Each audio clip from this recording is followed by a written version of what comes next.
కరీంనగర్ జిల్లా కేంద్రంలోని తెలంగాణ బీసీ సంక్షేమ సంఘం కరీంనగర్ పార్లమెంట్ ఇన్ఛార్జ్ కాలువ మధుబాబు ఆధ్వర్యంలో రిషి కాన్వెంట్ స్కూల్లో దేశ మొదటి ఉపాధ్యాయురాలు సావిత్రిబాయి పూలే 194వ జయంతి సందర్భంగా ఘన నివాళులర్పించారు. అనంతరం పలువురు ఉపాధ్యాయులకు సన్మానం చేశారు. అలాగే విద్యార్థులకు స్వీట్స్ పంపిణీ చేశారు.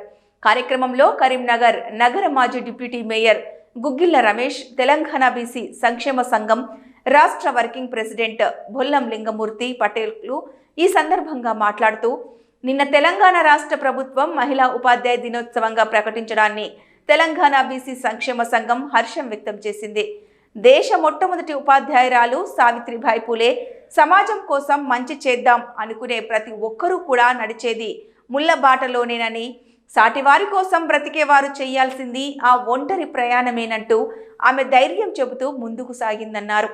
ఈ కార్యక్రమంలో తెలంగాణ బీసీ విద్యార్థి సంఘం రాష్ట్ర అధ్యక్షులు పెంట అజయ్ పటేల్, నగేష్ ముదిరాజ్, మున్నూరు కాపు సంఘం కాపువాడ ప్రధాన కార్యదర్శి ఆకుల యాదయ్య గారు, తెలంగాణ బీసీ సంక్షేమ సంఘం రాష్ట్ర అధికార ప్రతినిధి అలస వేణుగోపాల్, తెలంగాణ బీసీ ఉద్యోగుల సంఘం రాష్ట్ర ఉపాధ్యక్షులు గారిగే కోటీశ్వర్, తెలంగాణ బీసీ సంక్షేమ సంఘం మానకొండూరు మండల అధ్యక్షులు ముక్కర సతీష్, తెలంగాణ బీసీ సంక్షేమ సంఘం చిగురుమామిడి మండల అధ్యక్షులు చాట్ల తిరుపతి, తెలంగాణ బీసీ కార్మిక సంఘం జిల్లా అధ్యక్షులు నల్లంగుల ఓదేల్, తెలంగాణ బీసీ విద్యార్థి సంఘం జిల్లా నాయకులు తీర్థల కుమార్ తదితరులు పాల్గొన్నారు.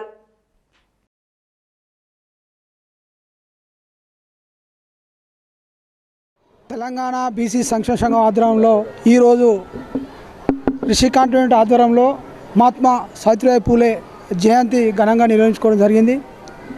ఏదేమైనప్పటికీ మహిళలలో చైతన్యం తీసుకొచ్చి వాళ్ళకు విద్య కావాలనే ఉద్దేశంతో మరి ప్రపంచంలోనే ఒక ఉపాధ్యాయురాలుగా ఉన్నటువంటి ఒక గొప్ప సావిత్రిబాయి పూలే మరి వారి జన్మదినాన అధికారికంగా చేయాలనుకున్నాం కానీ ప్రభుత్వం చేయలేదు. అయినా కూడా ఉమెన్స్ డేగా ప్రకటించినందుకు కూడా మేము ప్రభుత్వానికి కృతజ్ఞతలు తెలియజేస్తా ఉన్నాం. భారతదేశంలోనే మహిళలకు స్వాతంత్రం లెక్క ఇలా గొప్పగా సావిత్రిబాయి పూలే జన్మదినాన్ని పురస్కరించుకొని పెద్ద ఎత్తున కూడా మరి జిల్లా వ్యాప్తంగా కూడా జన్మదినం జరుపుకోవాలని చెప్పేసి కూడా ఈ సందర్భంగా తెలియజేస్తాం.